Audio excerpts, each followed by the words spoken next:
Good evening बेटा।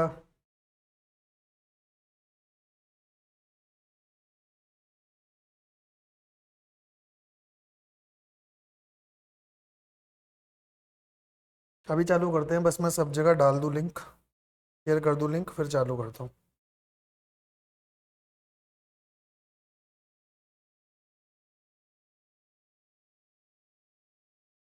बाकी बच्चे भी ज्वाइन कर जाएं जब तक, फिर चालू करते हैं बेटा।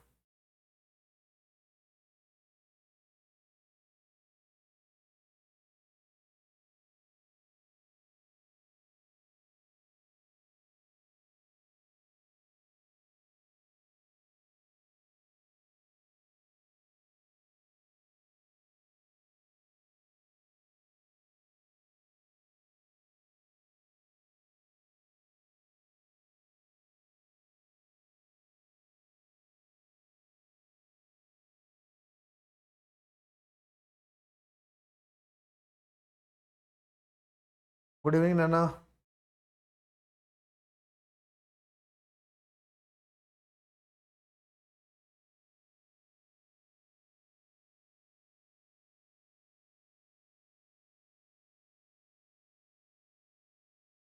करते हैं चालू बेटा, 1-2 मिनट बस और।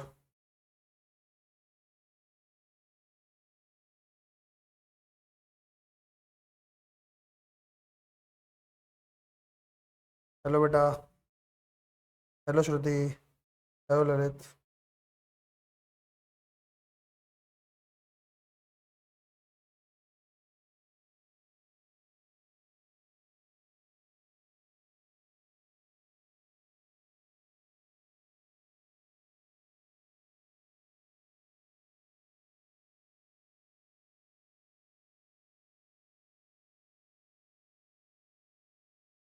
अंकिता, बिल्कुल ले सकते हो बेटा, क्यों नहीं ले सकते। हर बच्चा क्लास ले सकता है, यूट्यूब लाइव का मतलब ये होता है, बिल्कुल लो। चालू कर रहे हैं, बस 1 मिनट के अंदर और चालू कर रहे हैं।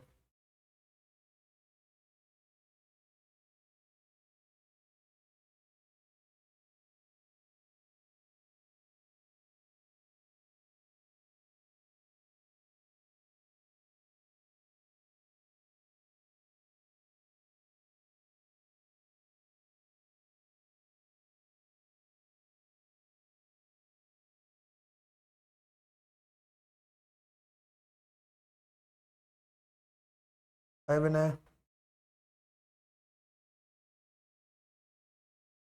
चलो जी, स्टार्ट करते हैं क्लास को। ठीक है। हाय अमरजीत। स्टार्ट करते हैं बेटा, आ जाओ। मैं जरा चैट अपने फ़ोन में भी खोल लूँगा, तो आप लोगों के कोई भी क्वेरीज आ रही होंगी, कुछ भी आ रहा होगा तो फिर हम यहाँ देख लेंगे, ठीक है।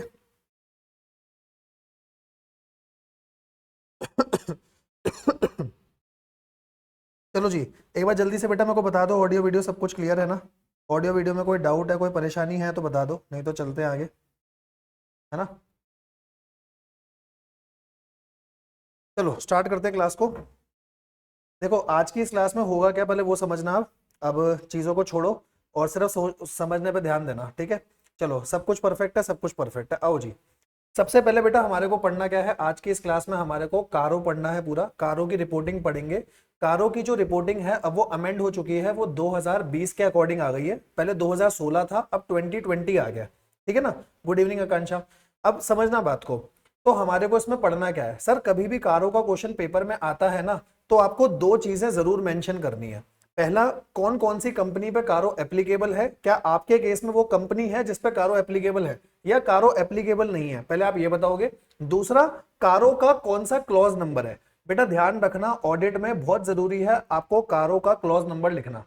अगर आपने कारो का क्लॉज नंबर नहीं लिखा, मान के चलो आधा मार्क्स, एक मार्क्स डिडक्ट बहुत आराम से होता है।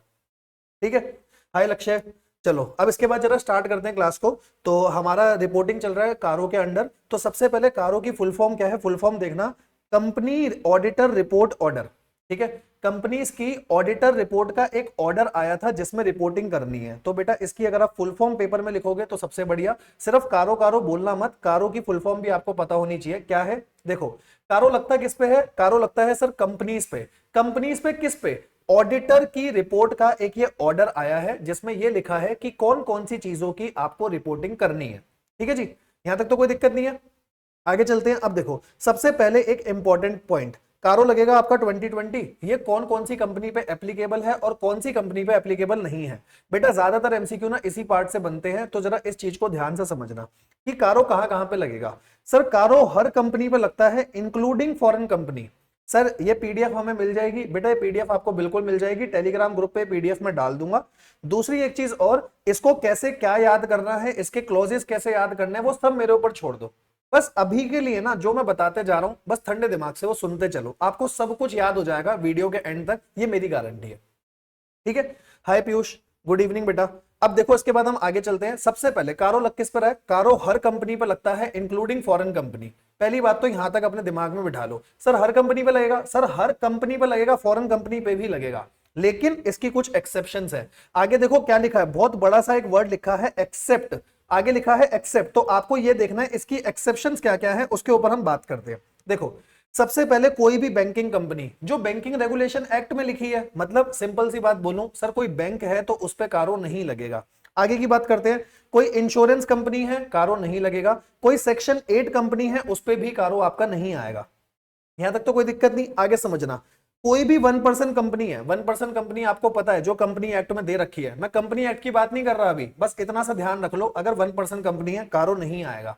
यहां तक की तो सारी बातें ठीक है, लेकिन उसके बाद ना एक क्लॉज डाला गया जो सबसे ज्यादा इंपॉर्टेंट क्लॉज है, पेपर में सबसे ज्यादा क्वेश्चन इसी पॉइंट से उठाया जाता है, तो ध्यान से समझना क्या है। सर कोई भी प्राइवेट लिमिटेड कंपनी, अगर इतना ही बोलता तो क्या दिक्कत थी, बहुत आसान था, कोई भी प्राइवेट लिमिटेड कंपनी हटा दो कारो नहीं लगेगा, लेकिन इन्होंने इतना नहीं बोला। आगे देखो, private limited not being a subsidiary और a holding of public company. भैया ध्यान रखना, अगर पब्लिक कंपनी है, अगर आपकी पब्लिक कंपनी है, पब्लिक कंपनी की कोई सब्सिडरी है या पब्लिक कंपनी की कोई होल्डिंग है, मतलब पब्लिक कंपनी के ऊपर कोई खड़ा है या पब्लिक कंपनी के नीचे कोई प्राइवेट खड़ा है, तो उस पे तो सब पे लगेगा, उस पे तो कारो आएगा। कोई भी ऐसी private company, private limited company जिसका पब्लिक कंपनी से कोई लेना देना नहीं है ना, पहले उन लोगों को हटाओ, उस पे कारो नहीं आएगा। उसके साथ साथ कुछ बातें लिखी है, बातें देखना क्या। पहला, पेड अप कैपिटल और रिजर्व और सरप्लस यहाँ पे 1 करोड़ से ज्यादा नहीं होने चाहिए बैलेंस शीट की डेट पर। बैलेंस शीट की डेट मतलब जो 31 मार्च पे आपकी बैलेंस शीट बन रही है, उस डेट पर हमारा क्या नहीं होना चाहिए सर, हमारे 1 करोड़ से ऊपर के पेड अप कैपिटल और सरप्लस, रिजर्व सरप्लस वगैरह नहीं होने चाहिए। दूसरी चीज आगे लिखा, कोई भी बोरोइंग, देखो यहां पर ना बीच में एंड है, ध्यान रखना, टोटल बोरोइंग कंपनी की किसी भी पॉइंट में 1 करोड़ से ज्यादा नहीं होनी चाहिए। देखो क्या लिखा है, एट एनी पॉइंट। सर अगर साल में एक दिन के लिए भी 1 करोड़ से ऊपर की बोरोइंग चली गई ना, वहीं आपको पकड़ लेगा, क्या कारो लगाओ। ध्यान रखना, ऐसा नहीं है बैलेंस शीट डेट पे बोला, सर टोटल बोरोइंग पूरे दिन में एक भी दिन ऊपर चली गई 1 करोड़ से, पूरे साल में अगर एक भी दिन 1 करोड़ से ऊपर गई तो भैया तुम्हारे ऊपर कारो लगेगा। लास्ट एक बात और, टर्नओवर। एक बात बताओ, टोटल टर्नओवर या टोटल जो रेवेन्यू बोलते हैं, आप अपना रेवेन्यू किस हिसाब से निकालते हो। सर कंपनी एक्ट में शेड्यूल 3 दे रखा है जिसके अकॉर्डिंग हम प्रॉफिट एंड लॉस अकाउंट बनाते हैं, तो आपका रेवेन्यू और चेक करा जाएगा, उस रेवेन्यू में आपका including revenue from discontinue operations देखा जाएगा। बात ध्यान से समझना, बात क्या है, अभी चैट वैट सब छोड़ दो, अभी सिर्फ समझने पे ध्यान लगाओ। सर हमने अकाउंट्स पढ़ी, अकाउंट्स में ना हमारे को एक बात पढ़ाई जाती है, क्या आपको जो अपना पीएनएल अकाउंट बनाना है ना, वो कंपनी एक्ट के शेड्यूल 3 के हिसाब से बनाना है, ये बात आपको भी पता है। और शेड्यूल 3 में आप टोटल रेवेन्यू को डिस्क्लोज करते हो, सर यहां तक की बात ठीक है। लेकिन जब हम रेवेन्यू डिस्क्लोज करते हैं ना, मुझे नहीं पता आपने अकाउंटिंग स्टैंडर्ड पढ़ रखा है या अभी आप अकाउंटिंग स्टैंडर्ड पढ़ोगे, उसमें हम 2 चीजें दिखाते हैं, हमारी रेवेन्यू कंटिन्यू ऑपरेशन से कितना हुआ और डिसकंटिन्यू ऑपरेशन से कितना हुआ। डिसकंटिन्यू मतलब जिसका मैं धंधा बंद कर चुका हूं, वहां से अभी तक मेरी क्या कमाई हुई है, तो वो कमाई भी जोड़ देना। और अगर ये टोटल 10 करोड़ से ऊपर जा रहा है तो कारो लगेगा, अदरवाइज नहीं लगेगा। तो भैया फटाफट मेरे साथ साथ बोलो, अभी तक तुमने क्या पढ़ा। बहुत नॉर्मल सी बात है, एसोसिएट कंपनी पर भी लगेगा, बिल्कुल एसोसिएट पर भी लगेगा, ये वाली बात ध्यान रखना, एसोसिएट होगा सब पे लगेगा। बात यहां पर क्या बोली गई, एक एक वर्डिंग को पकड़ना, एक एक वर्डिंग क्या है।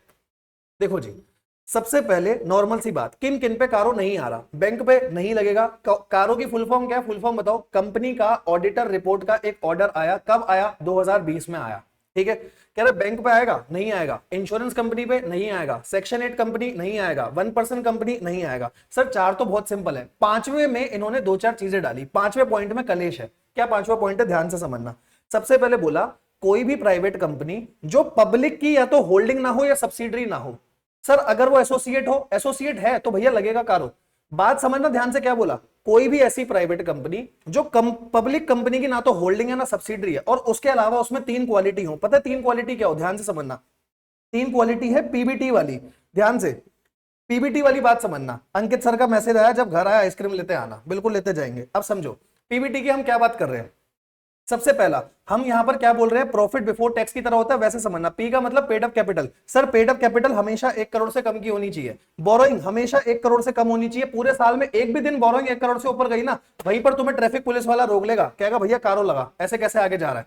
आगे बात करते हैं टर्नओवर की। टर्नओवर में बोला शेड्यूल 3 का टर्नओवर देखा जाएगा। डिसकंटिन्यू ऑपरेशन जुड़ेंगे, बिल्कुल जुड़ेंगे। अगर ये टोटल में आपका 10 करोड़ तक है तो कोई दिक्कत नहीं है। 10 करोड़ से जैसे ही ऊपर जाएगा, ध्यान रखना, क्या ध्यान में रखना, कारो लग जाएगा। कैसे याद रखोगे, लास्ट वाली जो आपकी सिचुएशन है, जो एक सर्कमस्टांस है, कैसे ध्यान रखोगे।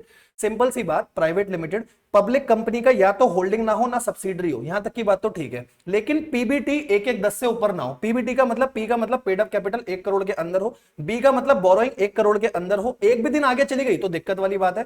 टर्नओवर जो आप रिकॉर्ड कर रहे हो वो 10 करोड़ से नीचे होना चाहिए।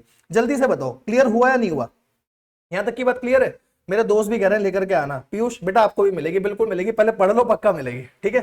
यहां तक कि आपको सारी बातें क्लियर हुई। हाँ सर यहां तक की तो सारी बातें क्लियर है, किन किन पर नहीं लगेगा देखो, इन्होंने नीचे चार्ट बना रखा है, चार्ट देखो। सर सबसे पहली बात, बैंकिंग कंपनी नहीं आएगा, इंश्योरेंस कंपनी नहीं आएगा, सेक्शन 8 कंपनी नहीं आएगा, 3 तो ही हो गए। चौथा कौन सा था हमारा, 1% कंपनी।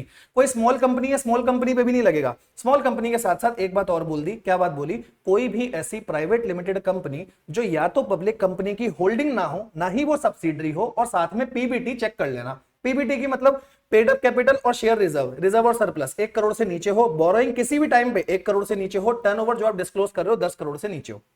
ठीक है सर, हम इतनी सारी चीजें हैं, हम नन्हे मुन्ने बच्चे हैं, हम इतना सब कुछ कैसे याद रखेंगे। तो भैया लो, तुम्हारे लिए एक मेमोरी ट्रिक बनाई गई। मेमोरी ट्रिक देखो क्या है, ठीक है। यहां तक वैसे तो आपको सब कुछ क्लियर होगा, पर यहां पे एक मेमोरी ट्रिक समझो। मेमोरी ट्रिक है, one person got his Samsung S8 insured, और उसने पता है इंश्योर कहां से कराया, प्राइवेट बैंक से। देखो सारे आ गए, पहले वन पर्सन का मतलब आ गया ओपीसी, 1% का मतलब हो गया OPC. Got his Samsung S8, Samsung S से स्मॉल कंपनी, ध्यान रखना स्मॉल कंपनी आ गई, सेक्शन 8 कंपनी आ गई, और इंश्योर, इंश्योर का मतलब इंश्योरेंस, बैंक का मतलब बैंकिंग, और प्राइवेट का मतलब तो तुम्हें पता ही है प्राइवेट वाला, तो पॉइंट ही इतना बड़ा है। बताओ यहां तक की सारी चीजें क्लियर है या नहीं है। जल्दी से एक थम्स अप देंगे चैट पे अगर आपको यहां तक की सारी बातें क्लियर है। क्या आपको समझ में आया, कारो कहां नहीं लगेगा, याद हुआ या नहीं हुआ, जल्दी से बताना, फिर आगे चल रहे हैं। एसोसिएट पे लगेगा, कोई लॉजिक है भाई, ध्यान रखना यहां पर ना एक्सेप्शन दे रखी है लॉ के हिसाब से, किन किन चीजों पे नहीं लगेगा। तो इन्होंने बोला अगर कोई भी आपकी ऐसी कंपनी है जो पब्लिक कंपनी की होल्डिंग कंपनी है, भाई वो तो पब्लिक को संभाल रही है, उस पर लगाओ। सब्सिडरी कौन, सब्सिडरी तो पब्लिक कंपनी का बच्चा होता है। एसोसिएट वो होते हैं जिसमें शेयर होल्डिंग 20% से 50% में हो, 50 से ऊपर ना हो। तो इन लोगों पे बोला, इन लोगों पे तो बिल्कुल लगाओ ना, इनका पब्लिक से कोई ज्यादा लेना देना नहीं है। बताओ जी, यहां तक की बातें क्लियर है। चले आगे यहां से, आओ जी अब जरा आगे की बात करते हैं। एग्जाम्पल पढ़ो, educating child is a limited company registered under section 8। Section 8 में रजिस्टर है, जल्दी से बताओ कारो आएगा या नहीं आएगा। सर कारो नहीं आएगा, हटाओ आगे बढ़ो, कारो नहीं लगेगा, सिंपल सी बात है। अब इसके बाद बोला गया जिन चीजों पे कारो लगेगा, अगर कारो लग रहा है तो उनको बोला गया आपके ऊपर पैराग्राफ 3 के 21 क्लॉज हैं। बेटा 21 के 21 याद कराऊंगा, वीडियो एंड तक देखकर जाना, पक्का बता रहा हूं। जब वीडियो बंद करोगे ना 21 के 21 क्लॉज तुम्हारे टिप्स पे होंगे, याद कराऊंगा, ठीक है। आगे समझना। सर देखो पैराग्राफ 3 आया, पैराग्राफ 4 आया, इन्होंने बोला कहीं पर भी अगर कारो लग रहा है, किसी भी कंपनी में कारो लग रहा है, तो ध्यान रखना इन सब चीजों की आपको रिपोर्टिंग देनी पड़ेगी। मतलब जब आप एज अ ऑडिटर, आप चार्टेड अकाउंटेंट बन चुके हो, आप एज अ ऑडिटर अपनी रिपोर्ट बना रहे हो, तो अगर इसमें से कोई भी घटना घटी तो इनसे रिलेटेड आपको चीजें उसमें लिखनी पड़ेंगी, ठीक है। जल्दी से वीडियो को सारे के सारे बच्चे लाइक करेंगे, हम आगे चल रहे हैं, आगे समझना। सर सबसे पहला पॉइंट यहां पर आता है, क्या पॉइंट पढ़ना है हमारे को, सबसे पहला प्रॉपर्टी प्लांट इक्विपमेंट। अब देखो मैं आगे आपको पढ़ाऊंगा कैसे, वो समझना, समझो। पहले मैं आपको सारे के सारे क्लॉज पढ़ा रहा हूं, किस क्लॉज में क्या बात लिखनी है पहले वो पढ़ लो। सर क्लॉज याद कैसे होंगे, बेटा पेशेंस रखो, क्लॉज याद करा के भेजूंगा, पर पहले ये समझ लो कौन से क्लॉज में लिखना क्या है, अंदर रिपोर्टिंग क्या देनी है, ये तो पता रहे। देखो सबसे पहला क्लॉज है जो बात करता है आपकी फिक्स एसेट के ऊपर, प्रॉपर्टी प्लांट इक्विपमेंट। चाहे फिक्स एसेट हो, फिक्स में टेंजिबल भी आती है, इनटेंजिबल भी आती है, तो इन दोनों एसेट के बारे में आपको क्या बताना है, क्या आपने उनको जाके फिजिकली वेरीफाई करा या नहीं करा। जितने हाईलाइटेड पॉइंट है ना, बस आपको इतना ही पढ़ना है, ये पीडीएफ आपके साथ दे दूंगा। टोटल कारो 10 पेज में खत्म है, और 10 के 10 पेज हम आने वाले 1 घंटे के अंदर पूरे खत्म कर देंगे, ठीक है। आओ जरा यहां तक की बात करते हैं। सबसे पहले बात समझना क्या है, पहला physically verified by the management. जो भी आपका पीपीई है, कोई भी अगर आपका फिक्स एसेट है, तो वहां पर एक बात ध्यान रखना, क्या बात है सर, वो मैनेजमेंट के थ्रू फिजिकली वेरीफाई है या नहीं, क्या तुमने जाकर के देखा या नहीं देखा, क्या तुम्हें उसमें कोई मटेरियल डिस्क्रिपेंसी मिली। और आप एक बात बताओ, अगर किसी बंदे की कोई लैंड है या बिल्डिंग है, कोई फिक्स एसेट है, तो सबसे पहले चेक करो क्या टाइटल डीड कंपनी के नाम पर है या नहीं है, और अगर टाइटल डीड में कोई भी झमेला है तो क्या उस चीज को डिस्क्लोज करा गया या नहीं करा गया। सिंपल सी बात है बेटा, तुम सोचो फिक्स एसेट के लिए तुम क्या क्या चीजें चेक करोगे। आगे की बात करते हैं, आप ना ऐसा एक फॉर्मेट बना देना, फॉर्मेट में क्या लिखोगे, प्रॉपर्टी का डिस्क्रिप्शन दे दो, क्या प्रॉपर्टी है, उसकी कैरिंग वैल्यू बता दो, किसके नाम पर है ये बता दो, अगर प्रमोटर और डायरेक्टर या रिलेटिव के नाम पर है वो चीज बता दो, period held indicate range where appropriate, कितने पीरियड के लिए आपने उसको हेल्ड करके रखा है ये भी बता दो, अगर बता सकते हो तो, और रीजन बता दो, अगर कंपनी के नाम पे नहीं है तो क्यों नहीं है। अगर आपको पता हो, ऑडिट की ना एक डेफिनेशन में एक पॉइंट आता है कि ऑडिटर को हमेशा अपना दिमाग जो है ना वो क्वेश्चनिंग माइंड रखना पड़ता है। भैया अगर कंपनी के नाम पे नहीं है, किसी और बंदे के नाम पे, तो तुम्हें पूछना है क्यों नहीं है, मुझे बता क्यों नहीं है।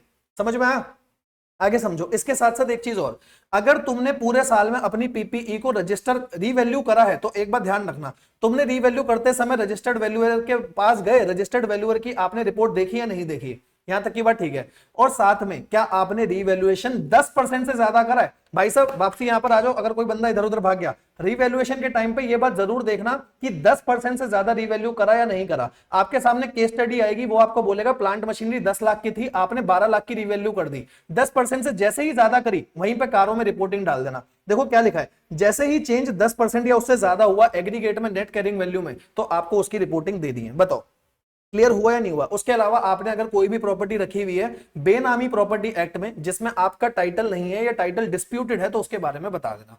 बताओ क्या आपको फिक्स एसेट के बारे में बता पाओगे। आपके सामने क्वेश्चन आया है कि फिक्स एसेट में कोई मटेरियल डिस्क्रिपेंसी मिली है, बताओ कारों में क्या क्या चीजें रिपोर्ट होंगी, तो क्या इसमें से 3-4 चीजें आप लिख नहीं सकते कि भैया क्या टाइटल डीड है, क्या उसने कितने पीरियड के लिए होल्ड करा है, कंपनी ने अपने नाम पे लिया है और नहीं लिया तो क्यों नहीं लिया ये बता दे, और रीवैल्यूएशन 10% से ज्यादा हुई है तो कारों में आकर के रिपोर्ट कर देना। जल्दी से बताओ एक बार, यहां तक की बातें क्लियर है या नहीं है। चैट पे जरूर लिखेंगे, थम्स अप देंगे अगर यहां तक की सारी बातें क्लियर हैं तो। आगे चलेंगे फिर यहां से, बताओ जी। प्रोफेशनल स्केप्टिसिज्म कहते हैं उसे, जो क्वेश्चनिंग माइंड वाला होता है ना, प्रोफेशनल स्केप्टिसिज्म कहते हैं। आगे आ जाओ सर, देखो ऑडिट में ना पूरी पूरी लाइनें नहीं रटनी होती, बस कीवर्ड आपको पता होने चाहिए, आपको पूरा क्वेश्चन में पूरे नंबर मिलेंगे, बस कीवर्ड आपको ध्यान से पता होने चाहिए। आगे आओ, अगला चलते हैं इन्वेंट्री पे। इन्वेंट्री में क्या बोला, अगर इन्वेंट्री में ध्यान रखना, दो बातें बोल रहा हूं ध्यान रखना, इन्वेंट्री में डिस्क्रिपेंसी देखी जाएगी 10% या उससे ज्यादा है या नहीं। देखो दो चीजें हैं, फिक्स एसेट में रीवैल्यूएशन देखी जाती है, रीवैल्यू 10% से ज्यादा करा कारों की रिपोर्टिंग आ जाएगी। इन्वेंट्री में आप ये बात चेक करोगे डिस्क्रिपेंसी कितनी है, डिस्क्रिपेंसी का मतलब आपने जाकर के अपना क्या कहते हैं फिजिकली वेरीफाई करा स्टॉक को, वो निकला 10 लाख का और जबकि बुक्स में लिखा हुआ है 8 लाख का, तो यहां डिस्क्रिपेंसी अगर 10% या उससे ज्यादा है तो रिपोर्ट करा जाता है, जबकि एसेट के टाइम पर आप वैल्यूएशन को देख रहे थे। यहां तक की बात हुई। इसके बाद एक बात और लिखी है, आपको पता है इन्वेंट्री जो है वो किसका मेंबर है। सर इन्वेंट्री ना वर्किंग कैपिटल का मेंबर है। कैसे, वर्किंग कैपिटल का आपके अकाउंट्स वाले सर ने आपको फॉर्मूला बताया होगा, जो फॉर्मूला होता है current asset minus current liability, और यहां करंट एसेट में आपका इन्वेंट्री आता है। तो कह रहे हैं बस इतनी सी बात ध्यान रखना, क्या वर्किंग कैपिटल आपने कहीं पर भी 5 करोड़ से ज्यादा लिमिट में लेकर आए हो या नहीं। पूरे साल में at any point of the time क्या कंपनी ने वर्किंग कैपिटल 5 करोड़ से ज्यादा सैंक्शन करी या नहीं करी। क्वेश्चन आता है सर रीवैल्यूअर करेगा तो डाउट क्यों करेंगे। बेटा ध्यान रखना, भले रजिस्टर्ड वैल्यूअर कर रहा है, लेकिन अगर आप अपनी एसेट को रीवैल्यू कर रहे हो ना, तो इंडिया में ट्रांजैक्शन ऐसी होती है कि रजिस्टर्ड वैल्यूअर को भी पैसा खिला करके वैल्यू ज्यादा दिखा दी जाती है। तो अगर ऐसी कोई भी वैल्यू है, चाहे रजिस्टर्ड वैल्यूअर ने दिखाई हो चाहे नहीं दिखाई हो, आपको तो भैया वो क्लॉज दिखाना पड़ेगा। ठीक है, यहां पर देखो आपको पढ़वा भी देता हूं क्या लिखा है, whether the revaluation is based on the valuation by registered valuer, तो उसके अमाउंट को बताओ कितना चेंज है, और अगर वो टोटल 10% से ज्यादा चेंज है तो आपको बताना पड़ेगा। आगे की बात करते हैं सर, इन्वेंट्री में वर्किंग कैपिटल 5 करोड़ से ज्यादा दिखा दी तो दिखाना। आओ जी, ये सर एफएम वाले सर ने भी बताया था, बिल्कुल सही बात है, एफएम वाले सर ने भी बताया था, एफएम वाला सर तुम्हारा मैं ही हूं। देखो अब यहां तक की ना पहले बातें रिकॉल करो क्या था। सर फिक्स एसेट में एक बात जो सबसे ज्यादा इंपॉर्टेंट है, 10% से ज्यादा रीवैल्यू हुआ दिखाना है। इन्वेंट्री में अगर 10% से ज्यादा डिस्क्रिपेंसी हुई तो दिखाना है, या वर्किंग कैपिटल 5 करोड़ से ज्यादा सैंक्शन हो गई तो भैया दिखाना है बिल्कुल। ठीक है, यहां तक की बात हो गई, आपको कारों में रिपोर्टिंग करनी पड़ेगी। आगे बोला क्या कंपनी ने कोई इन्वेस्टमेंट कर रखी है। तीसरे क्लॉज पे आ गए हम, दो हो चुके हैं, फिक्स एसेट हो गया, इन्वेंट्री हो गया। तीसरे क्लॉज पे आते हैं, इनकम टैक्स डिपार्टमेंट नोटिस भेजेगा रजिस्टर्ड वैल्यूअर को। भाई वो रजिस्टर्ड वैल्यूअर को नहीं भेजता, कंपनी के पास आता है, और फिर कंपनी बोलती है हमने इनके थ्रू अपनी वैल्यूएशन करवाई है। ठीक है। और वैसे इसमें इनकम टैक्स कहां से आ गया, क्योंकि आप तो ऑडिटर की बात कर रहे हो ना, तो अगर ऑडिटर ने रिपोर्टिंग कर दी तो कंपनी उसी टाइम पे चीजों को चेक करके वेरीफाई कर सकती है, ठीक है। उनको टाइम दिया जाता है, अपॉर्चुनिटी ऑफ बीइंग हर्ड दी जाती है। आगे की बात करते हैं, समझना सर, अगर कंपनी ने कोई इन्वेस्टमेंट करा रखी है, इन्वेस्टमेंट के साथ साथ कोई लोन है, गारंटी है, या उसने कोई लोन एडवांस या गारंटी वगैरह दे रखी है। गारंटी का मतलब आपको पता है ना, सामने वाला बंदा पैसे नहीं देगा तो मैं पैसे दे दूंगा। तो बस इसमें ना एक बात आपको चेक करनी है, क्या क्या बातें चेक करनी है, समझना। आपने total investment, loan, advance, guarantee, security, ये सब कुछ सब्सिडरी को कितना दे रखा है और अदर पार्टीज को कितना दे रखा है। सिंपल सी बात बोलूं, कंपनी ने अपने बच्चों को लोन, एडवांस, सब्सिडरी कितनी दे रखी है और बाहर वाले लोगों को कितनी दे रखी है। लेकिन ये क्लॉज नहीं लगेगा उन लोगों पे जिनका प्रिंसिपल बिजनेस लोन देना है। भाई कोई बैंकिंग कंपनी है, वैसे तो उसमें पूरा का पूरा कारो ही नहीं आता। मान लो कोई और कंपनी है, जैसे आपकी एनबीएफसी हो गई, तो यार उसका तो मेन बिजनेस ही, धंधा ही लोन देना है, उसके लिए ये चीज थोड़ी ना चेक करूंगा। बाकियों के लिए चेक करो, उसने सब्सिडरी को कितना दिया और बाकियों को कितना दिया, आपको वहां से पता चल जाएगा ऑडिट रिपोर्ट में क्या चीज लिखनी है। अगर उसने सब्सिडरी को ज्यादा दे रखा है, मतलब सब्सिडरी के साथ ही ट्रांजेक्शन हो रही है भाई, बिल्कुल दिखाओ, ठीक है। यहां से आगे बढ़ते हैं, अगला समझना इसके बाद, जो मैंने लोन, इन्वेस्टमेंट वगैरह दी है, क्या वो कंपनी के इंटरेस्ट में प्री जुडिशियल तो नहीं है ना। मतलब कंपनी खुद तो डूब रही है और बाकी लोगों को जाकर के, सब्सिडी वगैरह को जाकर के लोन दे रही है, ऐसा थोड़ी ना चलेगा भैया। कंपनी के इंटरेस्ट से प्री जुडिशियल नहीं होनी चाहिए। पता चला कंपनी के क्रेडिटर बैठे हैं और तुम जाकर के यहाँ लोन एडवांस बांट रहे हो, ऐसा थोड़ी ना चलेगा। आगे, जो तुमने लोन वगैरह लिया है या दिया है, क्या तुमने उसका कोई रीपेमेंट बनाया है? Schedule of repayment of principal and payment of interest, ठीक है, वो बना रखा है या नहीं बना रखा। देखो इस क्लॉज में ना आपको एक बात बता देता हूं, देखो क्या लिखा है। कंपनी ने कोई इन्वेस्टमेंट करी, कोई गारंटी या सिक्योरिटी दी और ग्रांटेड एनी लोन और एडवांस, मतलब यहां पर सिर्फ वो लोन एडवांस आएंगे जो दिए हैं, जो लिए हैं उस बात को कैंसिल कर दो, सिर्फ वही लोन एडवांस दोगे जो इन्वेस्टमेंट के तौर पे दिए हैं। तो क्या इन सबका आपने कोई शेड्यूल बना रखा है रीपेमेंट का? पता चला तुमने सब्सिडरी को 10 करोड़ का लोन दे करके छोड़ रखा है, उसका कोई शेड्यूल ही नहीं बना रखा, ऐसे थोड़ी ना होगा। रीपेमेंट का लोन दिखाओ। अगर वो ओवरड्यू हो गया, पैसे नहीं आए, तो तुमने क्या रीजनेबल स्टेप उठाए? क्या तुम डेटर के घर पे जाके घंटी बजा करके उससे पैसा मांग रहे हो? यहाँ पे डेटर नहीं है, यहाँ पे वो है बंदा जिसको आपने लोन दिया है। तो सब्सिडरी ने पैसा नहीं दिया, तुमने कोई स्टेप उठाए या नहीं उठाए?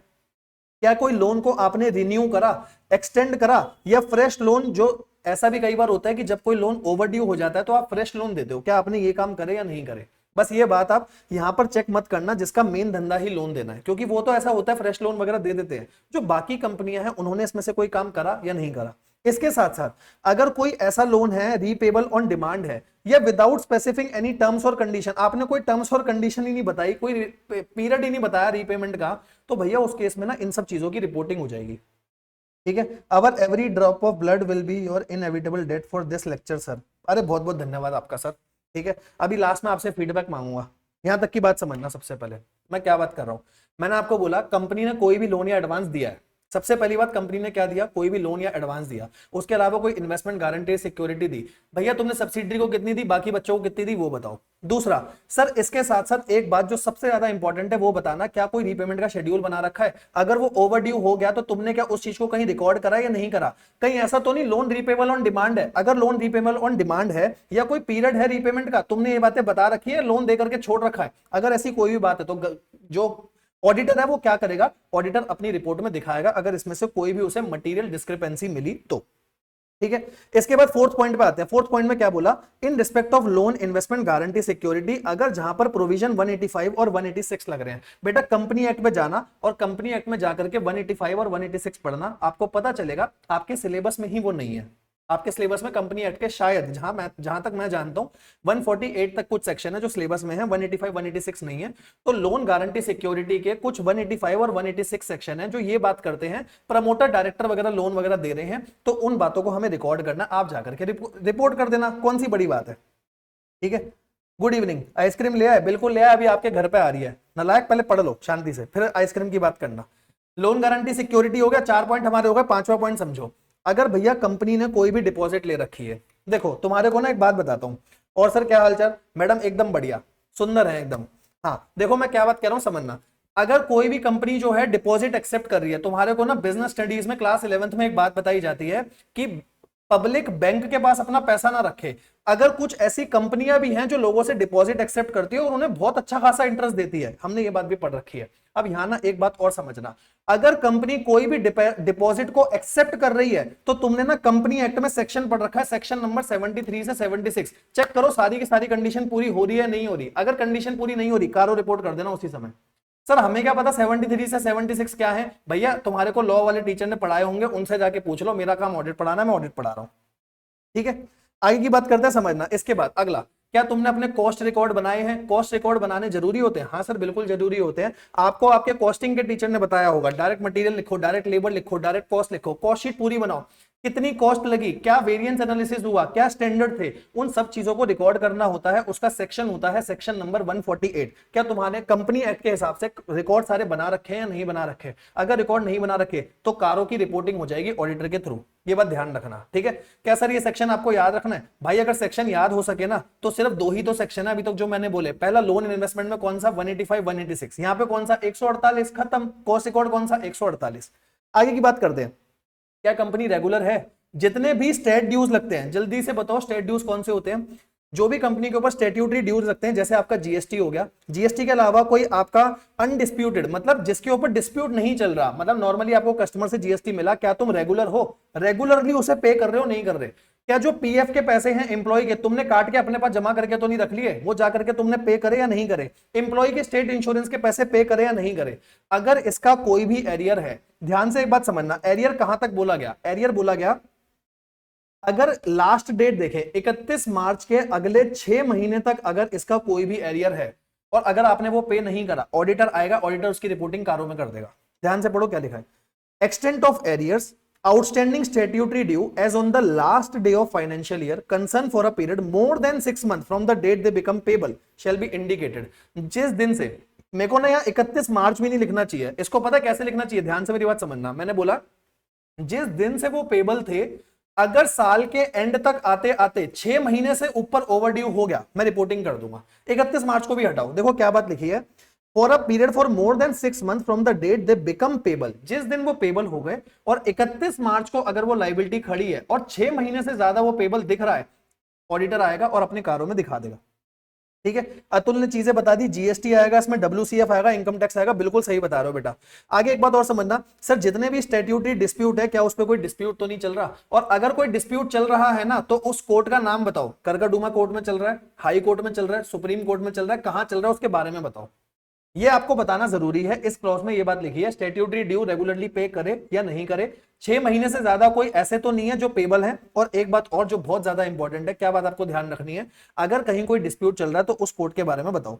सर ये बिना सीक्वेंस के भी लिख सकते हैं बेटा, मैं आपको सीक्वेंस सारी की सारी याद कराऊंगा। हाँ, अगर जैसे एक पॉइंट है बताता हूं, जैसे फिक्स एसेट है, फिक्स एसेट के अंदर 4-5 चीजें हैं, क्या वो बिना सीक्वेंस के लिख सकते हैं? बिल्कुल बिना सीक्वेंस के लिख सकते हो, बस आपको क्लॉज ध्यान रखना है, क्लॉज याद रखना मेरी जिम्मेदारी है, कैसे रखना है। ठीक है, केजू भाई को बाहर लाओ। ये केजू भाई कौन है? इसके बाद एक चीज और, क्या इनकम टैक्स एक्ट के हिसाब से, अब तो टैक्स भी आ गया दादा, देख रहे हो ऑडिट पता है क्या बोला जाता है? एक बात ध्यान रखना, तुम्हारे को एक बात बताता हूं, जिस बंदे ने अकाउंट्स पढ़ लिया, जिस बंदे ने कॉस्ट पढ़ लिया, जिस बंदे ने टैक्स पढ़ लिया, एफएम पढ़ लिया, और कुछ बच गया क्या? जितनी चीजें मतलब समझ लो, लॉ भी पढ़ लिया, तो भैया उसे ऑडिट करना तो वैसे ही आ गया, क्योंकि ऑडिट की अपने आप में कोई अलग से एग्जिस्टेंस नहीं है।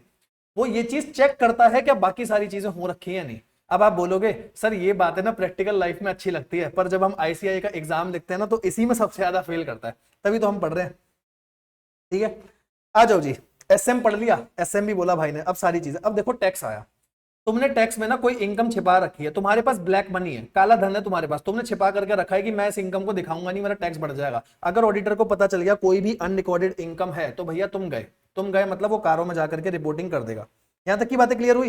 बिल्कुल क्लियर हुई। आगे एक बात और समझना, अब देखो क्या लिखा है, अगर तुमने कोई लोन लिए हैं दादा, पहले क्या था जल्दी से बताओ, पहले क्या था? सर पहले आप लोन दे रहे थे, थर्ड क्लॉज की बात हो रही थी, पहला क्लॉज था फिक्स एसेट, दूसरा क्लॉज था इन्वेंट्री, तीसरा क्लॉज आया था जब आप लोन दे रहे थे। यहां पे अगर आपने लोन ले रखा है और अगर आपने डिफॉल्ट कर दिया ना उसके रीपेमेंट में, जल्दी से एग्जांपल बताओ, किसका एग्जांपल ले? आर्टिकलशिप आपके यहां ही करूंगा, बिल्कुल मेरे यहां करना, ऑडिट में हर सब्जेक्ट से लिंक है, बिल्कुल बिल्कुल लिंक है। अब यहां पर एक बात और समझो मैं क्या कह रहा हूं, इसमें किसका एग्जांपल लें? Repayment of loan. आज आईपीएल का पहला मैच है, धोनी जी और आरसीबी विराट खेल रहे हैं, ठीक है। आरसीबी जैसे तुम्हारे दिमाग में आता है, सबसे पहला दिमाग में आता है विजय माल्या, सही बात है। विजय माल्या ने डिफॉल्ट करा, क्या डिफॉल्ट करा? लोन के रीपेमेंट के टाइम पे। तो विजय माल्या की कंपनी का अगर ऑडिटर हो और अगर उस टाइम पे कारो लग रहा होगा तो वो रिपोर्ट करेगा कि भैया इसने रीपेमेंट के टाइम पे डिफॉल्ट करा है, ठीक है।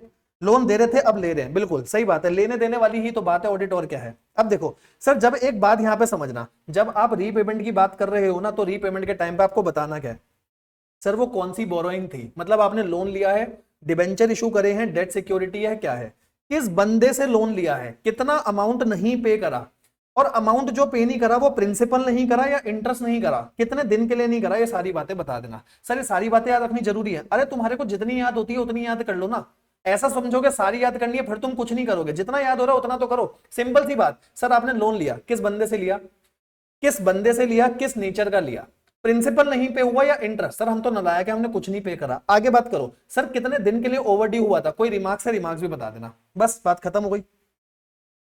कह रहा डीप 9,000 करोड़ लोन डिफॉल्ट। हाँ, टाइम बार लोन के केस में क्या होगा, अगर टाइम बार लोन केस है तो उसको भी यहां पर दिखा दो, खाली दिखा सकते हो, कोई दिक्कत नहीं है। अगर कंपनी विलफुल डिफॉल्टर है तो भैया यहां पर आ जाएगा, अगर कंपनी को डिक्लेयर कर दिया विलफुल डिफॉल्टर तो यहां आ जाएगा। आगे, अगर टर्म लोन अप्लाई हो रहे हैं for the purpose for which loans were obtain, if not the amount of loan so diverted and the purpose for which it use may be reported. बात समझना, विजय माल्या जी ने पैसे लिए, विजय माल्या जी ने पैसे लिए कि मैं अपनी एयरलाइंस को उड़ाऊंगा, एयरलाइंस को बढ़िया बनाऊंगा, पैसे लेकर के एयरलाइन में तो लगाए नहीं, दूसरी चीजों में लगा दिए, भैया यहाँ पे रिपोर्ट होगा या नहीं होगा? बिल्कुल होगा। अगर आपने कोई भी टर्म लोन लिया उसी चीज के लिए अप्लाई करा या नहीं करा, ये चीज होगी।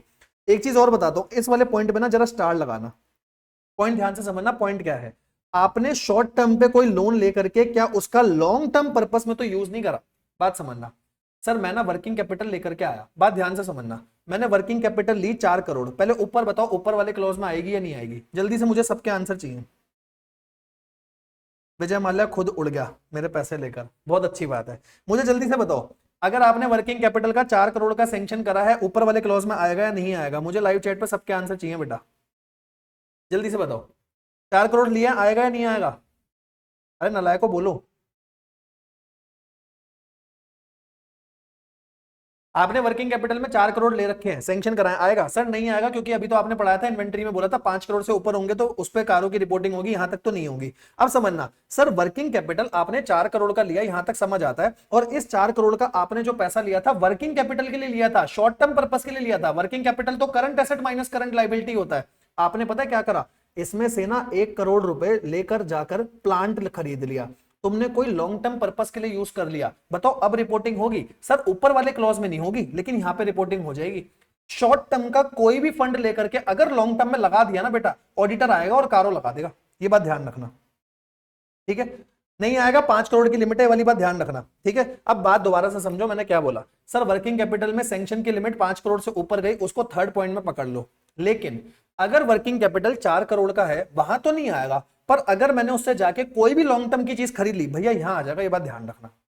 उसके बाद आगे, सर 10th क्लॉज है, अभी 10th क्लॉज में हम बात कर लेंगे। आगे एक बात और समझो, whether the company has taken any fund, क्या कंपनी ने कोई भी ऐसा लोन वगैरह ले रखा है जिससे वो अपनी सब्सिडरी की ऑब्लिगेशन पूरी कर रही है? यार तुम बाहर से लोन ला रहे हो, अपने धंधे में लगाओ ना, तुम अपने बच्चे की ऑब्लिगेशन को पूरा कर रहे हो, ऐसा थोड़ी ना चलेगा, कारों में रिपोर्टिंग हो जाएगी।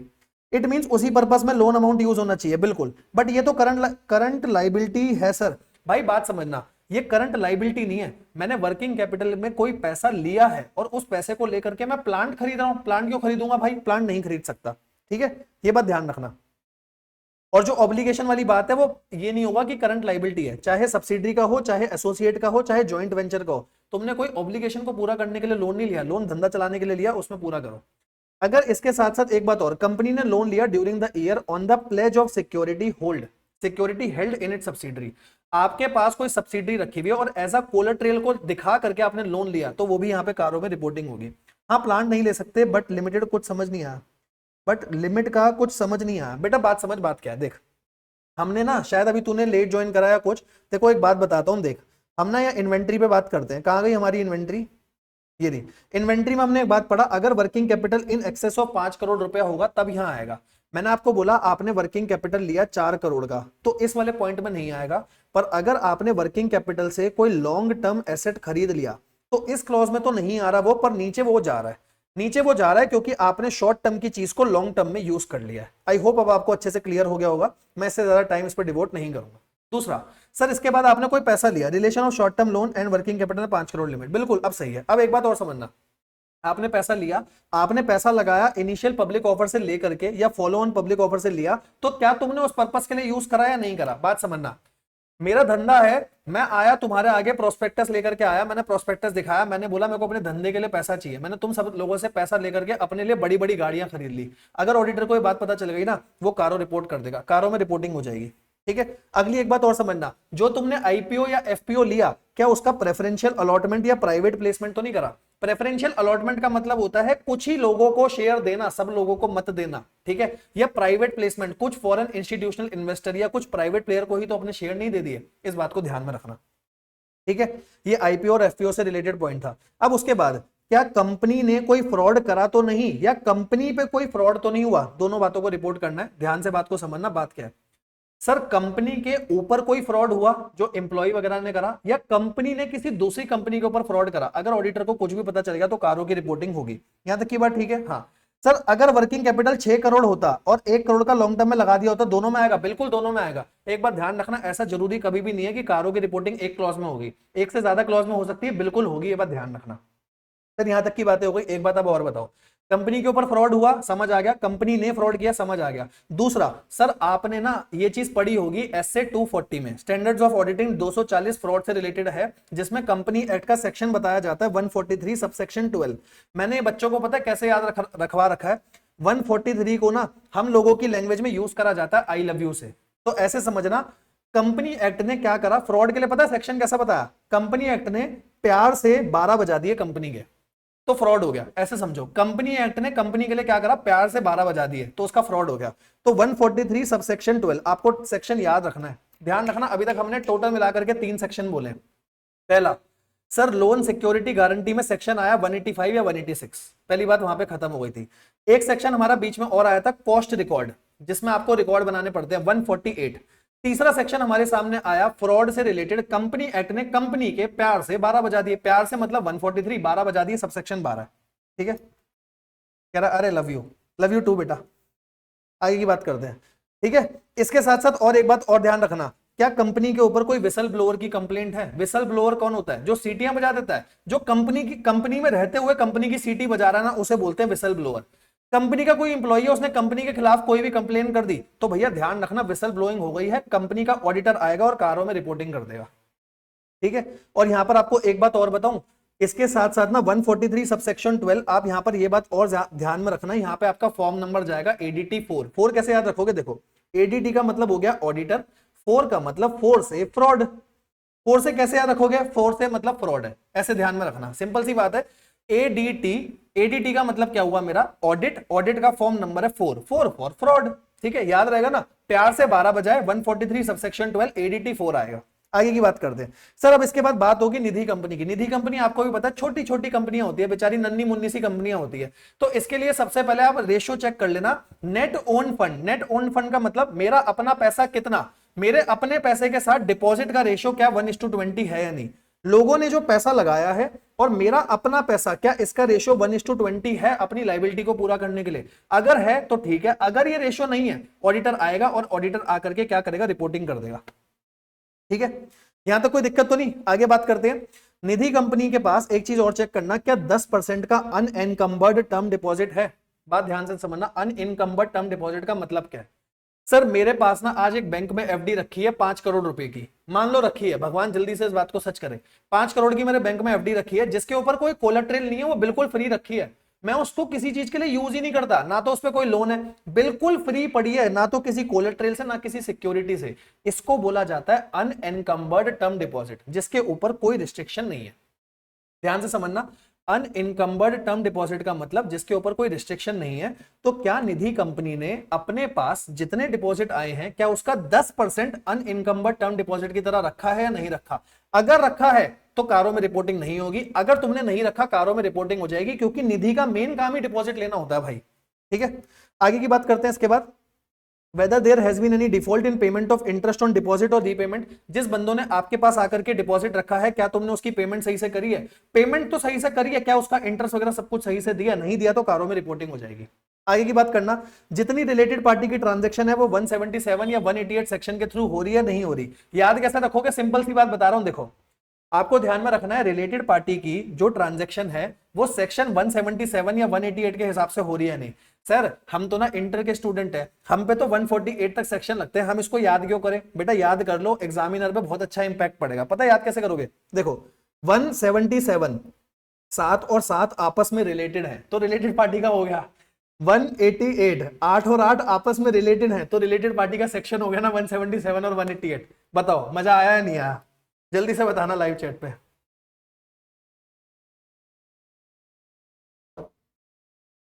मुझे तो बहुत मजा आ रहा तुम लोगों को पढ़ा के, तुम लोग बताओ तुम्हें मजा आ रहा है नहीं आ रहा? क्लियर हो रही है चीजें, नहीं हो रही?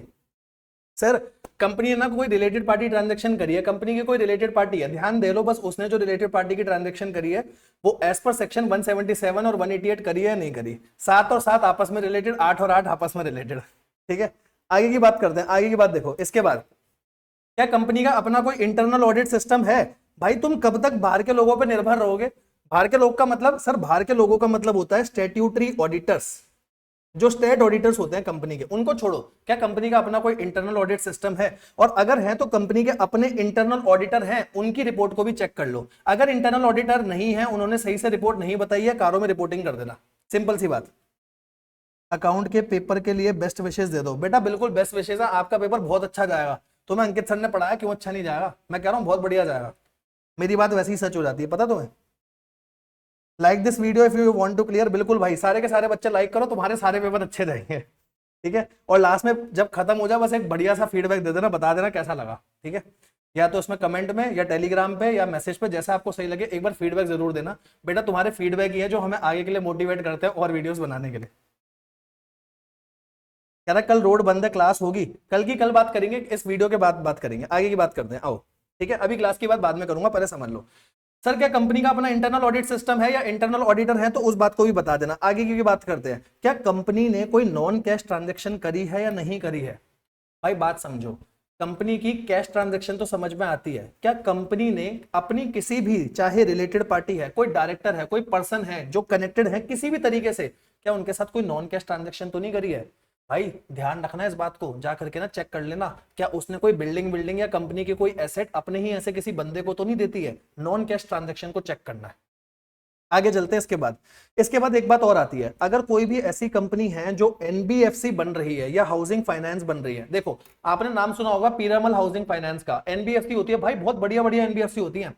क्या इन्होंने जाकर के, अगर कोई ऐसी कंपनी है, क्या इन्होंने जाकर के आरबीआई से रजिस्ट्रेशन ले रखा है या नहीं? क्या इनके पास आरबीआई का सर्टिफिकेट ऑफ रजिस्ट्रेशन है या नहीं? दो बातें हो गई, ध्यान रखना। सर सबसे पहली बात, क्या इन्होंने जाकर के आरबीआई से रजिस्ट्रेशन लिया? क्या आरबीआई का दिया गया सर्टिफिकेट ऑफ रजिस्ट्रेशन इनके पास है या नहीं? और अगर ये कोई भी एनबीएफसी वगैरह है, क्या ये कोर इन्वेस्टमेंट कंपनी है? कोर इन्वेस्टमेंट कंपनी का मतलब क्या ये रियल में कोर इन्वेस्टमेंट करती है या नहीं करती है? साथ में अगर ये कोर इन्वेस्टमेंट कंपनी है या इनका कोई बड़ा ग्रुप है तो उसमें सीआईसी कितने? सीआईसी का मतलब कोर इन्वेस्टमेंट।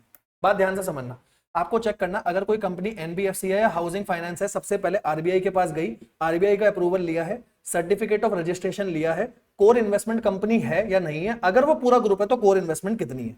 आगे की बात करते हैं, क्या कंपनी के पास कोई कैश लॉस हुए हैं फाइनेंशियल ईयर में? अगर हुए हैं तो उनको रिपोर्ट करो। भाई दो बातें थी, अभी आप ऊपर चेक कर रहे थे नॉन कैश ट्रांजैक्शन कितनी है, यहां आप चेक कर रहे हो कैश में कितना लॉस हुआ है, चोरी हो गई, कैश खत्म हो गया, कैश खपत में चला गया, कहां गया उसके बारे में बता दो। आगे की बात करते हैं, क्या आपके किसी स्टेट ऑडिटर ने रेजिग्नेशन तो नहीं दिया? बात ध्यान से समझना, मैं चार्टेड अकाउंटेंट हूं, मैं किसी कंपनी के में गया, नॉन बैंकिंग कंपनी पर कारो लगता है? नॉन बैंकिंग कंपनी पर बिल्कुल कारो लगता है, हमने बैंकिंग कंपनी को अलग करा था, नॉन बैंकिंग पे कारो आएगा। आगे की बात समझना, मैं क्या कह रहा हूं, मैं चार्टेड अकाउंटेंट हूं, मैं कंपनी में ऑडिट करने गया, यार मेरे को मजा नहीं आया, ना तो उन्होंने मेरी खातिरदारी करी, ना उसके बाद उन लोगों ने मेरे को पूरा का पूरा फ्रीडम दी कि आप जाकर के कोई भी चीज चेक कर लो, मेरी इंडिपेंडेंस पर सवाल उठा दिया। भाई कहते जो हम बोलेंगे वैसे तुम करना, मैंने जाकर के वहां से रेजिग्नेशन दे दिया। तो कंपनी का दूसरा कोई भी ऑडिटर है, अगर वो ये चीज चेक कर रहा है कि इसके स्टेट ऑडिटर ने कहीं पर भी रेजिग्नेशन दिया है, जा करके कारों में रिपोर्टिंग कर दो, हो सकता है कंपनी में कोई ना कोई झोल हो रहा हो। ठीक है, आइसक्रीम नहीं खिलाई, आइसक्रीम पहले खत्म तो हो जाए, फिर देखेंगे तुम मेरे को खिलाओगे या मैं तुम्हें खिलाऊंगा, आगे की बात करना। कंपनी के कोई भी फाइनेंशियल रेशियो का मतलब पता है ना, जितने भी फाइनेंशियल एसेट से रिलेटेड जितने भी रेशियोज हैं, जो भी रेशियो है चेक कर लेना, फाइनेंशियल रेशियोज का ट्रेंड क्या जा रहा है। अगर सारे गिर रहे हैं या कोई भी ऐसा ट्रेंड है जिससे तुम्हें लग रहा है कोई मटेरियल डिस्क्रिपेंसी है ना, तो दिखा देना बस कारों के लिए। देखो यही बात लिखी है, अगर सारे के सारे फॉल हो रहे हैं एक साल के अंदर बैलेंस शीट डेट से, तो भैया कारों में रिपोर्टिंग कर देना फाइनेंशियल रेशियो से related. Consent from previous auditor, बिल्कुल भाई बिल्कुल, अब तुम चीजों को क्लियर कर पा रहे हो। एक बात और देखना, क्या कंपनी के कोई ऑन गोइंग प्रोजेक्ट चल रहे हैं, और अगर कंपनी के कोई ऑन गोइंग प्रोजेक्ट चल रहे हैं किससे रिलेटेड, 135 पता तुम्हें किसको कहते हैं, देखें जरा कितनों को पता है 135 क्या होता है, फटाफट से बताना। कॉर्पोरेट सोशल रिस्पॉन्सिबिलिटी होती है, सीएसआर बोलते हैं, कॉर्पोरेट सोशल रिस्पॉन्सिबिलिटी। बच्चे कह रहे हैं जी सर, मैं समझ गया बेटा, आप लोगों को पता है। देखो अगर कोई सीएसआर है, अगर आपको पता हो, सीएसआर के प्रोविजन ये कहते हैं अगर कोई ऑनगोइंग प्रोजेक्ट है ना, तो साल के खत्म होने के 6 महीने के अंदर अंदर पैसा डाल के रख दो, इन्वेस्ट करके रख दो कहीं। Sir period of 6 month of the expiry of financial year, क्या आपने कंप्लाइंस पूरा करा या नहीं करा, आपने उस पैसे को ऑनगोइंग प्रोजेक्ट से रिलेटेड उस पैसे को कहीं डिपॉजिट करा या नहीं करा। अगर डिपॉजिट नहीं करा, कारो रिपोर्ट हो जाएगा। आगे की बात, सर जितना अमाउंट अनस्पेंट हो गया था, क्या उस पैसे को आपने कहीं पर संभाल के रखा है नहीं, कोई भी ऐसा अमाउंट जो अनस्पेंट है, जो खर्च नहीं हुआ pursuant to any ongoing project, क्या वो आपने स्पेशल अकाउंट में ट्रांसफर कर रखा है नहीं। पता क्या होता है, मैं तो सीएसआर के लिए बैठा हूं, मेरा पूरा का पूरा पैसा खर्च नहीं हुआ, मैंने क्या करा, उससे जाकर के मैंने गाड़ी ले ली, भैया गलत है, कारों में रिपोर्ट करना हो जाएगा। तो जितना पैसा बच गया वो स्पेशल अकाउंट में डाला या नहीं, या बैलेंस शीट से 6 महीनों के अंदर अंदर आपने उसका कंप्लायंस सही से करा या नहीं करा, ऑनगोइंग प्रोजेक्ट से रिलेटेड। लास्ट में एक बात और, अगर कोई भी क्वालिफिकेशन है, क्वालिफिकेशन का मतलब यहां पे क्वालिफिकेशन तुम्हारी एजुकेशन क्वालिफिकेशन नहीं है, अगर रिपोर्ट में कोई भी क्वालिफिकेशन या एडवर्स रिमार्क आ रहे हैं ना, तो उसकी रिपोर्टिंग कारों में भी कर देना। भाई बात समझो, दो बातें अलग अलग है, एक कंपनी के ऑडिटर की अपनी रिपोर्ट है, एक कारों की रिपोर्ट है। वो अपनी रिपोर्ट में जो मर्जी लिखे, इन पॉइंट से रिलेटेड कुछ भी हुआ ना, कारों में रिपोर्टिंग होगी। तो अगर उसने अपने ऑडिट रिपोर्ट में कोई भी क्वालिफाइड ओपिनियन या कोई भी एडवर्स रिमार्क दिया है, तो कारों में रिपोर्टिंग हो जाएगी। Transfer to a special account in a schedule bank, बेटा बहुत सही, आप सही बोल रहे हो, ठीक है। अब इसके बाद समझना, हमने टोटल 21 क्लॉज पूरे खत्म कर दिए पैराग्राफ 3 के। कारों में टोटल 2 पैराग्राफ है, पैराग्राफ 3 हो चुका, पैराग्राफ 4 बहुत छोटा सा है। पैराग्राफ 4 कह रहा है अगर आपने अनफेवरेबल या क्वालिफाइड कोई भी ओपिनियन दिया है, आपने कंपनी के फेवर में ओपिनियन नहीं दिया, अनफेवरेबल दिया या कोई भी क्वालिफाइड ओपिनियन दिया, तो उसके बेसिस बता दो, किन बेसिस पे दिया है, क्या आपके रीजन थे वो बता दो। कह रहा है 21 का कोई एग्जांपल दे दो। भाई 21 का आपको एग्जांपल बताता हूं, मैं इंडिपेंडेंस में आया नहीं, पूरी तरीके से चीजें हुई नहीं, मेरे को सारी चीजें चेक नहीं करनी थी, मैंने एडवर्स रिमार्क दे दिया, मैंने कहा एक बेकार कंपनी है, एडवर्स रिमार्क दे दो। या मैंने कोई भी क्वालिफिकेशन दिखा दी कि यार इसका तो डिपॉजिट का ये वाला कंप्लायंस ही पूरा नहीं हो रहा। अगर ऐसी कोई भी चीज आपने अपने ऑडिट रिपोर्ट में बताई है, कारों में भी बतानी जरूरी है, और अगर आप ऐसा कुछ भी बता रहे हो तो उसका रीजन देना बहुत जरूरी है। और एक बात और, अगर ऑडिटर अपना ओपिनियन दे ही नहीं पा रहा, तो भैया कारों में ये बात लिखो कि ऐसा क्या हो गया जो तुम नहीं दे पा रहे हो अपना ओपिनियन। क्योंकि ऑडिटर की डेफिनेशन तुम्हें पता है, ऑडिट की डेफिनेशन क्या होती है, ऑडिट की डेफिनेशन में ना लास्ट में एक बात बोली जाती है, to form an opinion thereon. अरे भैया तुम ओपिनियन नहीं दे पा रहे हो अपना, तो ऐसा रीजन लिखो कि कौन से ऐसे रीजन थे जिस वजह से तुम अनेबल हो, तुम अपना ओपिनियन नहीं दे पा रहे हो। बात क्लियर हुई? जल्दी से पहले यहां तक बताएंगे कि आपको सारे के सारे क्लॉजेस क्लियर हुए या नहीं हुए, फिर मैं आपको क्लॉजेस याद करवा रहा हूं। 1 मिनट का ब्रेक ले रहा हूं, पानी पी रहा हूं खाली, जब तक आप मेरे को जल्दी से चैट में लिखो कि आपको क्लॉजेस सारे हुए क्लियर या नहीं हुए।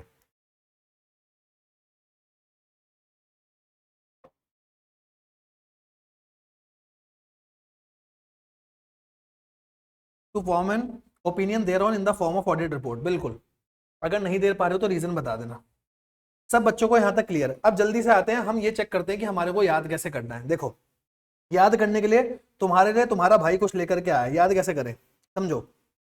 याद कैसे करोगे, देखो हमने ना सारे के सारे चीजें लिख रखी है, आपको याद कैसे करना है, हम सीक्वेंस में याद करेंगे। अब थोड़ी देर के लिए चैट छोड़ दो, 5 या 8 मिनट लूंगा, सारे क्लॉज याद हो जाएंगे। देखो सबसे पहले आप मेरे को बताओ, कारो किन किन चीजों पे नहीं लगता। सर सबसे पहले कारो कंपनियों पे लगता है, कंपनियों के साथ फॉरेन कंपनी पे भी लगता है, पर कुछ उसके एक्सेप्शन थे। पता क्या क्या एक्सेप्शन थे? 1 person got his Samsung S8 ensure from a private bank. 1 person company got his Samsung, S से ध्यान रखना, स्मॉल कंपनी, S8 का मतलब सेक्शन 8 इंश्योरेंस। प्राइवेट बैंक में बैंक अलग है, प्राइवेट में क्या था, कोई भी पब्लिक कंपनी की होल्डिंग या सब्सिडरी ना हो और पीबीटी पूरा हो रहा हो। पीबीटी बोले तो 1-1-10, पी का मतलब पेड अप कैपिटल 1 करोड़ से कम हो, बोरोइंग पूरे साल में किसी भी टाइम 1 करोड़ से कम हो, टर्नओवर पूरे साल में लास्ट में जो देखा जाएगा शेड्यूल 3 के अकॉर्डिंग जो लास्ट में आपका रिपोर्ट हुआ है डिसकंटिन्यू ऑपरेशन जोड़ के 10 करोड़ से नीचे हो। यहां तक की बात है आपको पता है, यहां तक की बात है आपको पता है।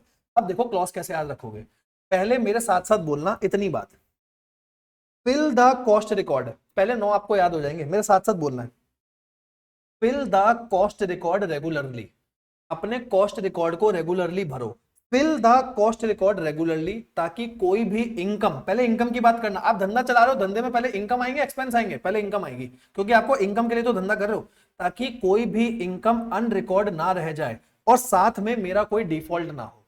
इतनी बातें ध्यान रखना। देखो क्या क्या बोला दोबारा से, fill the cost record regularly, ताकि कोई भी इनकम अनरिकॉर्डेड ना रह जाए और साथ में कोई डिफॉल्ट ना हो। देखो याद कैसे करोगे, पहले हमने बोला फिल, फिल पता क्या है, देखो एफ का मतलब फिक्स एसेट, आई का मतलब इन्वेस्टमेंट, आई का मतलब इन्वेंट्री, सॉरी, पहला फिक्स एसेट दूसरा इन्वेंट्री, एल का मतलब हुआ लोन गारंटी सिक्योरिटी, ये सब चीजें।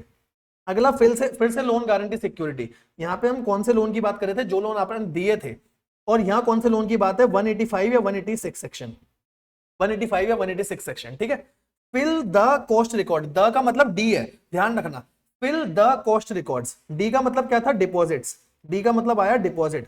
कॉस्ट रिकॉर्ड्स का मतलब क्या है, कॉस्ट रिकॉर्ड तो आपको पता है जो एज पर सेक्शन 48 थे, 148, ठीक है।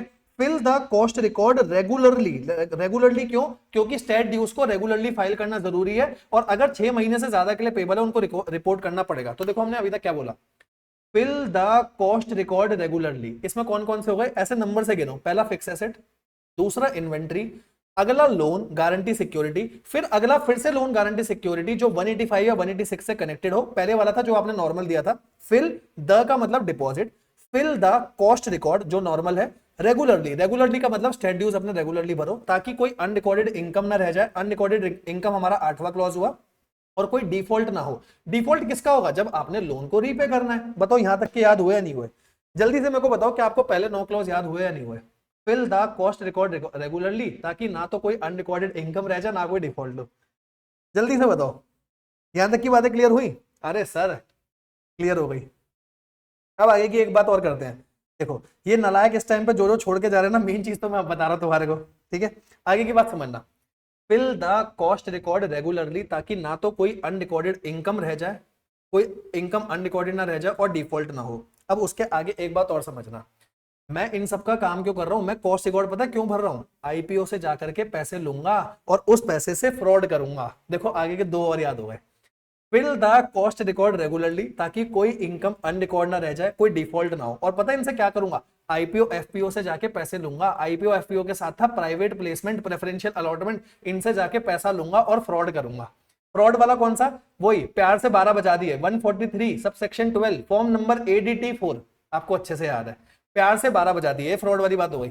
आईपीओ से पैसे लूंगा और फिर मैं क्या करूंगा, फ्रॉड करूंगा। आगे के 2 सेक्शन और याद हो गए, मतलब 2 क्लॉज और याद हो गए। अब आगे की बात समझना, ठीक है। अभी तक हमारे 11 हो चुके हैं, 10 बाकी हैं, ठीक है। बस 5 मिनट का पेशेंस और रखो, 10 और हो जाएंगे। आगे समझना इसके बाद, पहले इतने बोलते हैं, पहले इतने मेरे साथ साथ बोलो, पहले इतने मेरे साथ साथ बोलो, मैं इसको हटा दूं क्या, हाँ देखो, fill the cost record regularly, ताकि कोई इनकम अनरिकॉर्डेड ना रह जाए, अनरिकॉर्डेड इनकम के साथ साथ मेरे कोई डिफॉल्ट ना रह जाए। अब पता है क्या करूंगा, IPO FPO preferential allotment private placement से जाके पैसा लाऊंगा और फ्रॉड करूंगा। यहां तक की बातें क्लियर हो गई, आईपीओ से फ्रॉड हो गया, हाँ सर फ्रॉड हो गया आईपीओ से। अब आगे की बात करते हैं, देखो अब पता है क्या हुआ, उसके आगे के लिए स्टोरी अलग हो गई। अब तुम्हें पता है, तुम्हारे को ना अपनी मैं कुछ कहानी बताता हूँ, जरा ध्यान से सुनना। सर मेरी क्लास में ना एक निधि नाम की लड़की थी, निधि नाम की एक लड़की थी जो मेरी रिलेटेड पार्टी थी। अब मेरे को ना उस पर शक होने लगा, तो मैंने उसका इंटरनल ऑडिट कराया। ध्यान से देखो, मेरी एक निधि नाम की दोस्त थी, तो निधि नाम की जो दोस्त थी वो मेरी रिलेटेड पार्टी थी, रिलेटेड पार्टी थी, रिलेटेड पार्टी में सेक्शन तुम्हें पता है 177 188 थे। निधि निधि एक लड़की थी, वो रिलेटेड पार्टी थी, मैंने उसका इंटरनल ऑडिट कराया, और पता है मुझे क्या पता चला, भाई इसकी तो नॉन कैश ट्रांजेक्शन है एनबीएफसी के साथ। अब तुम गलत मत लेना मेरी बात को, समझो बात को, कैश ट्रांजेक्शन नहीं, नॉन कैश ट्रांजेक्शन। तो देखो निधि नाम की एक लड़की थी, पता क्या हुआ, वो ना मेरी रिलेटेड पार्टी थी, तो रिलेटेड पार्टी थी, मेरे को थोड़ा उस पर शक हुआ, मैंने उसका इंटरनल ऑडिट कराया। इंटरनल ऑडिट में पता क्या पता चला, भाई वो तो नॉन कैश ट्रांजेक्शन कर रही है एनबीएफसी के साथ। तो मेरे को थोड़ा सा दुख हुआ, क्यों, क्योंकि वो नॉन कैश ट्रांजेक्शन कर रही है एनबीएफसी के साथ। मैंने उस पर बहुत खर्चा करा था तो मेरा कैश लॉस हो गया। मेरा इतना कैश लॉस हुआ कि मेरा दिमाग खराब हो गया। मैं तो स्टेट ऑडिटर हूं कंपनी का, मैंने अपनी स्टेट ऑडिटर से रेजिग्नेशन दे दिया। बताओ, अब बताओ यहां तक की बातें समझ में आई या नहीं आई?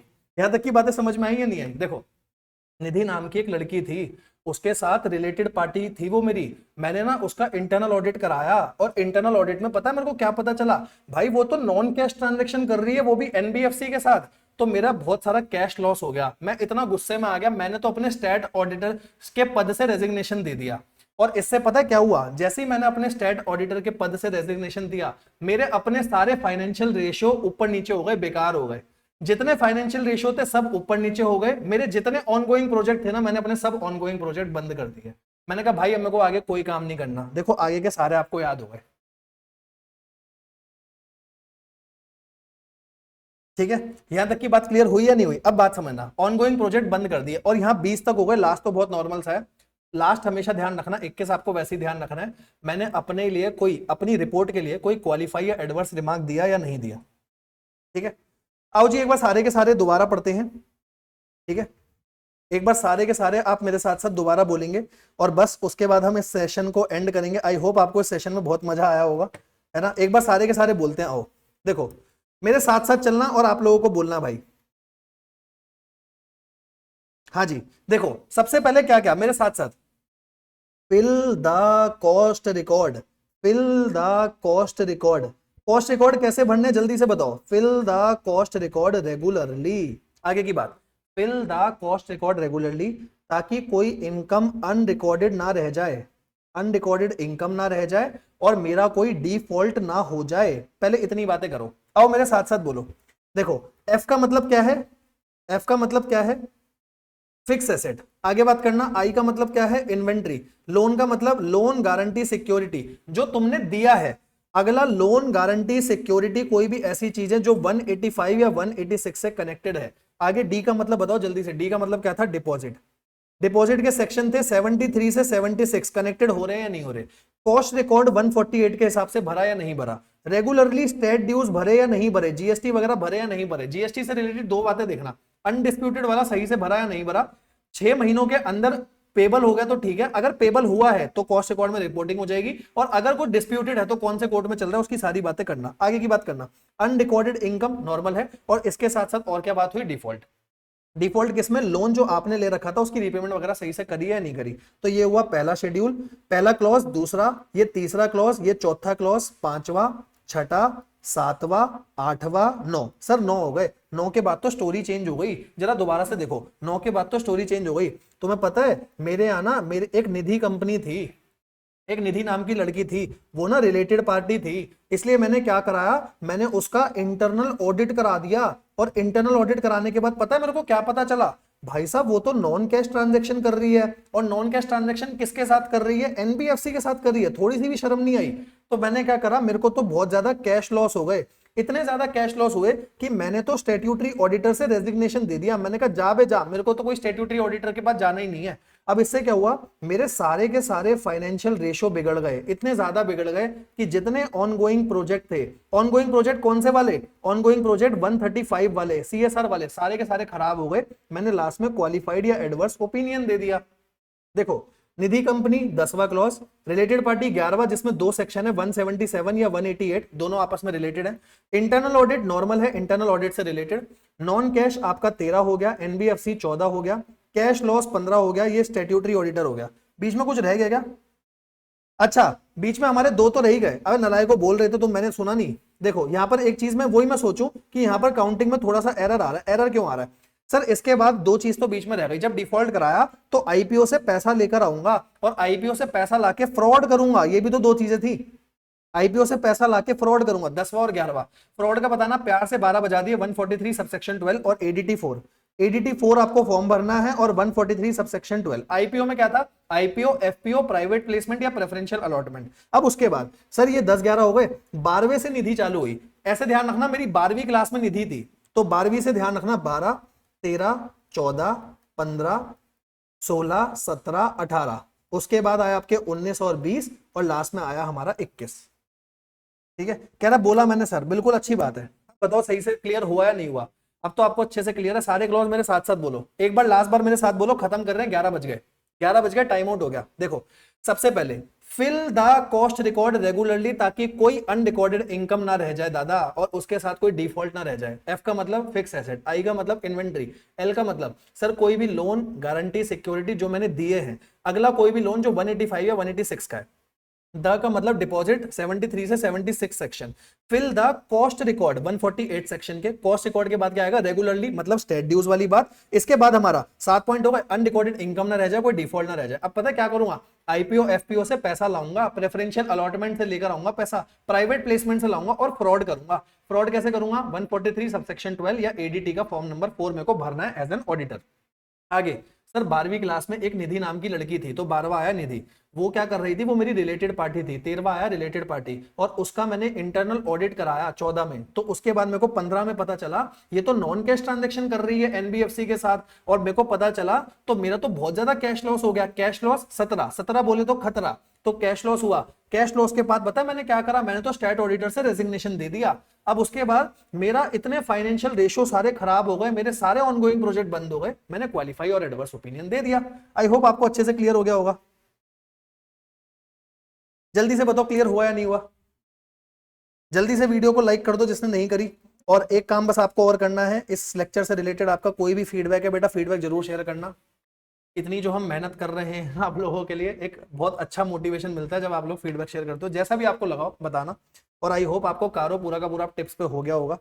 कारो से रिलेटेड एक नीचे देखो, ये पढ़ लो, टेस्ट योर अंडरस्टैंडिंग में क्या लिखा है, एक बार इसको और पढ़ लो। CA Ravi Patnaik is conducting the audit of company, जिसपे कारो लग रहा है। कारो लगते हुए उसने देखा कैश क्रेडिट फैसिलिटी है 4 करोड़ की, वो release to the company. Cash credit facility का मतलब वर्किंग कैपिटल है, वर्किंग कैपिटल 4 करोड़ की दी। देखो आगे लिखा भी है वर्किंग कैपिटल के लिए 4 करोड़ दिए, और इसमें से तुमने 1 करोड़ रुपया लगा दिया use by company for installing effluent treatment plant. Sir यहाँ पे शॉर्ट टर्म के पैसे को लेकर के मैंने लॉन्ग टर्म में लगा दिया, तो ये लोन वाले पॉइंट में वहीं पर आ जाएगा जहां पर हम लोन के देने की बात कर रहे थे। ठीक है, ये पॉइंट हमने पढ़ रखा था, तो उसने इसमें लगाया। कारों की रिपोर्टिंग होगी, बिल्कुल कारों की रिपोर्टिंग होगी, इन्वेंट्री में नहीं होगी, नीचे होगी। ये पॉइंट मैंने आपका पहले ही कवर कर दिया था।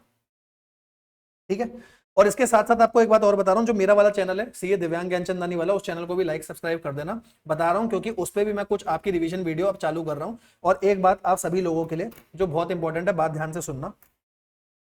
मेरी तरफ से मैं इस कमिटमेंट पे पूरी कोशिश करूंगा कि हर रोज वो चीज कर सकूं आप लोगों के लिए।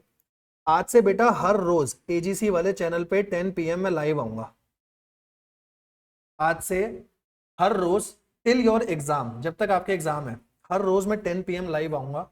और जो भी मुझे लगता है किसी भी सब्जेक्ट का जो पार्ट इंपॉर्टेंट है, जो पार्ट मुझे लगता है आप लोगों के साथ मुझे कराना चाहिए कि मेरा भी बेस्ट है, आप लोगों का भी फायदा हो जाएगा, वो मैं सारे के सारे पार्ट आप लोगों के साथ यहाँ डील करूंगा। तो आज से हर रोज चाहे कोई भी दिक्कत हो, कोई भी प्रॉब्लम हो, मैं अपनी तरफ से पूरी कोशिश करूंगा 10 बजे आऊं।